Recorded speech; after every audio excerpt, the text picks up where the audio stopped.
Hi guys, how you doing? And welcome to your weekly update, week number 18.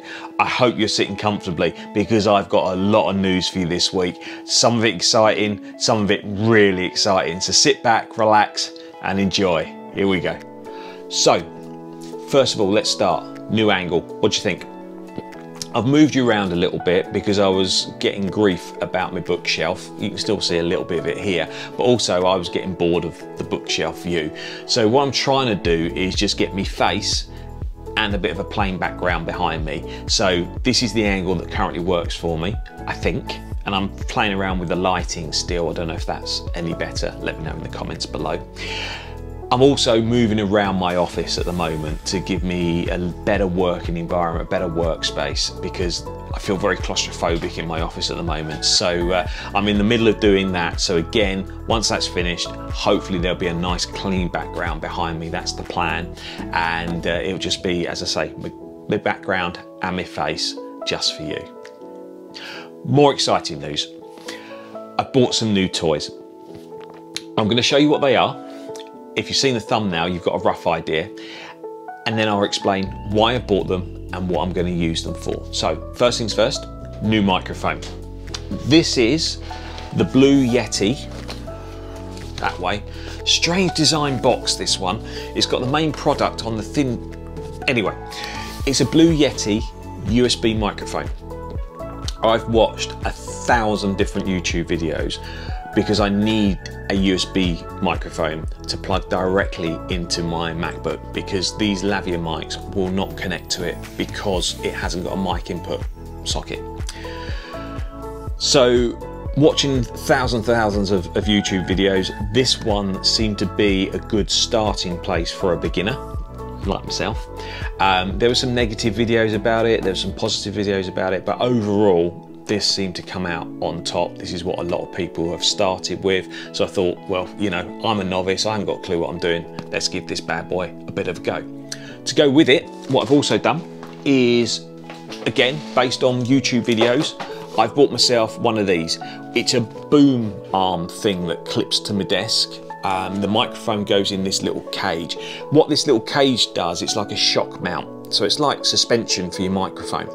So if you bang your desk or walk into your desk, as I often do, then this hopefully will stop that vibration going into the microphone, because apparently it's relatively sensitive. So that will stop any unwanted noise, knocks, pops, clips, that kind of stuff. So we'll see how that goes.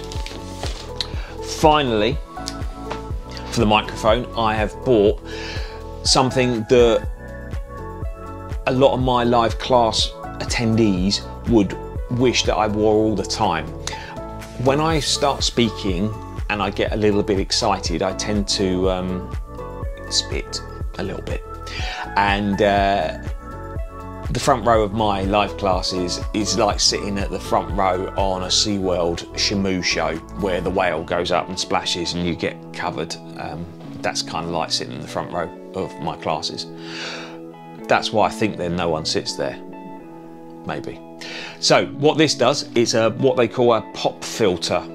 So it stops your spittle going onto your microphone and making, again, weird noises maybe, I don't know.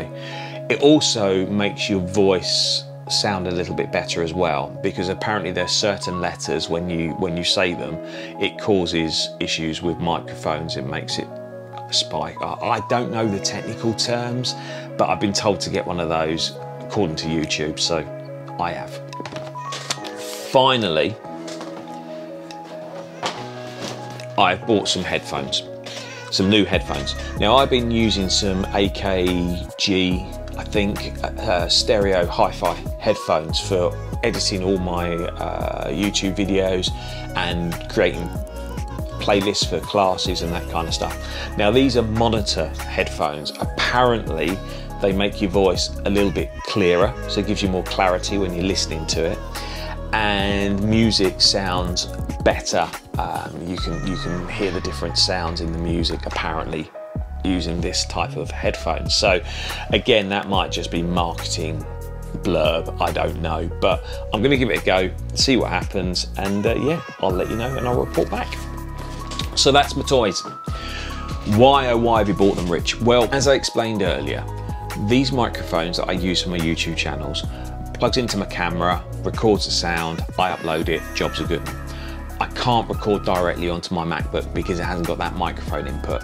So the USB microphone will allow me to record just my voice directly onto my MacBook. So if I want to do voiceovers on videos, both my own personal videos and also the new shop videos, the bike shop videos that we're producing, where we're looking at doing product reviews, product overviews, and rather than people in the shop having to sit in front of a camera and talk and read stuff, they're going to do voiceovers, and then we're going to show the product that we're talking about in a nice arty professional kind of way. Well, I'm doing the camera work, so it might not be arty or professional. So that was the main kind of driving force behind it. Secondly, I've got a lot of ideas about where I want this YouTube channel to go, and recently I've been doing a lot of what they call talking head videos, which is me just talking down the camera, uploading it, and you watching and listening. Someone mentioned to me the other day that they listen to my Richard's rants and my mental illness videos directly on their phone, but they don't watch, they just listen. So I'm thinking potentially, say this a little bit quieter, I'm looking into maybe starting a podcast. I know. The reason I'm thinking about doing it, and I'm just thinking about doing it at the moment, is someone mentioned the other day that they've been watching one of my videos. It was either a mental health one or a Richard rant, one of the two, in the car. So rather than watching the video, because that's illegal, he was just listening to my voice and listening to the video via his phone. And that got me thinking, because I've been doing a lot of these, what they call talking head videos, where I'm talking down the camera lens and just waffling away. What would it be like if I stopped doing those types of videos and just produced a podcast for the likes of Richard's rants and the mental health series maybe, and even these weekly updates potentially? So that's what I'm looking into. However, and there is a big however, creating a podcast is a lot harder than producing a YouTube video, from what I can understand. Again, I've watched loads of YouTube videos about podcasting and the different steps you have to take, and it's really complicated for a newbie and a technophobe. So yeah, I'm still early doors practicing. As I haven't tried any of the equipment yet, so that will be happening the rest of this week. Just taking my first tentative steps into potentially producing the podcast. So yeah, watch this space.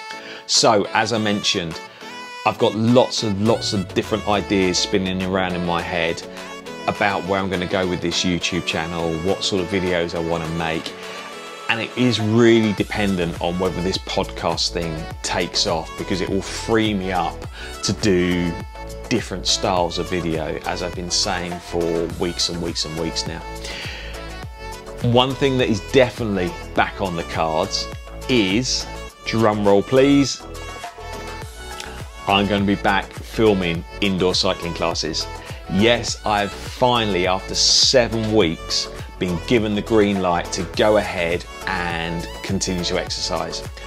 I need it for my mental well-being, but also for my body, because I've put on about 10 stone in that 7-week period, and I'm fat as fat can be at this moment in time. So I can't wait to get back and exercise, and I can't wait to get back on a bike and start teaching classes. The other little bit of news for you is it's been confirmed I am back in the studio doing live classes twice a week. I'm going to be starting them in September. I'm not going to give you a date yet because it hasn't been 100% confirmed or made public, and obviously with things changing all the time, I don't want to say a date and then it be put back, but it will be, hopefully, fingers crossed, sometime in September. As I say, I'm back to teaching my early morning class on a Tuesday, and I will be doing every Friday at 9:30. So I can't wait to get back and get started. I've missed it so much. I mean, the last live class I taught was back in March, and as I say, we're in September. So yeah, I'm raring to go, and I can't wait to get back on it and start teaching again. With regard to my filming of my classes, I'm hoping to have a video out next week for you. It might not be Monday, it might be Wednesday. Purely and simply, I've got a mammothly busy week this week. I won't go into detail, but it's crazy busy this week, and I'm trying to fit in the filming when I can. So yeah, all being well, next week, indoor cycling class number 11 coming back at you. So yeah, really excited. One thing I will mention that I'm doing this week, and I can't wait, I'm really excited about this, is I know you know that I support Fulham as my football club, but I'm also into rugby. Yeah, I'm one of those weirdos that likes round balls and odd shaped balls. And I've been a season ticket holder at Harlequins Rugby Club for the last 3-4 years. As with all live sport at the moment, it's all been behind closed doors. However, Harlequins game on Saturday against Bath has been nominated as a test event, and I entered a ballot to get a ticket for the game, and I got an email yesterday to say that I've got a ticket, and I can't wait. So I will be part of the 3,500 people that are allowed into the stadium to watch a live game on Saturday. And it's going to be strange, it's going to be different, because normally I go with my mum's other half and we sit together with a group of us. Obviously it's going to be social distance. I'm in one part of the ground, he's going to be in another part of the ground, our friends potentially going to be in another part of the ground. So it's going to be really weird, because rugby to me is just is social as well as watching the game. So it's going to be a bit strange, but I can't wait to get inside the stadium and watch some live sport. And yeah, I'm really excited, as you can probably tell. So there we go, that's my bit of personal news. So as you can see guys, a lot is happening at the moment, which is why I'm smiling from ear to ear. I'm really excited about the next few weeks or so, around teaching classes both on YouTube and live classes, using the new equipment to try a new venture, hopefully, and also going to a live sporting event on Saturday. I cannot wait. So I know this video has been a little bit longer than normal, but I hope you've enjoyed it. I certainly am excited, and I hope you're excited too. If you did enjoy it, give us a thumbs up, give us a like. Also, in the comment section, if you are running a podcast and you've got any kind of tips or tricks that I should be aware of when I first start out to make the journey a bit easier, if you've got any suggestions for tracks that I can use in my indoor cycling classes, feel free to let me know in the comments. And most importantly, if you haven't already done so and you're enjoying these videos, please consider subscribing. It really helps the channel grow and lets me know what you guys think about these videos. And it also means you won't miss out on anything that I do. So yeah, if you want to, if you feel you can, give us a subscribe. That'd be really great. So as ever, I hope you all have a fantastic week. Stay safe. And all being well, I will see you for an indoor cycling class next week, either Monday or Wednesday, and maybe another news update. See you then. Take care, guys.